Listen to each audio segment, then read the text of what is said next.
بسم اللہ الرحمن الرحیم۔ کراچی، حیدرآباد، السلام علیکم۔ آج 15 جنوری ہے سن 2023 اور اس وقت دوپہر کے 2 بجے ہیں۔ آج کراچی اور حیدرآباد میں بلدیاتی انتخابات ہو رہے ہیں۔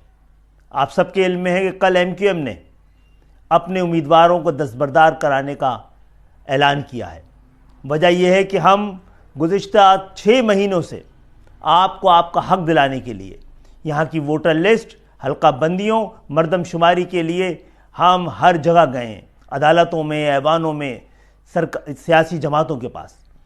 لیکن ان دونوں شہروں پر قبضہ کرنے کا جو 50 سالہ منصوبہ تھا، اب تک آپ اور ہم مل کر ناکام بناتے رہے ہیں۔ آج بھی آپ نے اس منصوبے کو ناکام بنایا ہے۔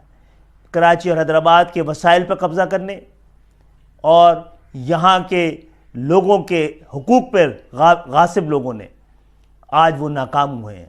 آپ نے اپنے لیے ووٹ خود کر دیا ہے۔ یہ آج ریفرینڈم تھا کراچی اور حیدرآباد کے عوام کے لیے۔ انہوں نے اس ریفرینڈم میں MQM کے حق میں اپنے گھروں میں بیٹھ کر ان دونوں شہروں میں حقیقی جمہوریت، پاکستان کی بقا اور مڈل کلاس کے نوجوانوں کو ایوانوں تک پہنچانے کی ہماری کوششوں میں ہمارا ساتھ دیا ہے۔ 5 بجے تک ہم سب مل کر اس منصوبے کو اور اس سازش کو ناکام بنائیں گے۔ اللہ تعالیٰ آپ کا حامی و ناصر ہو۔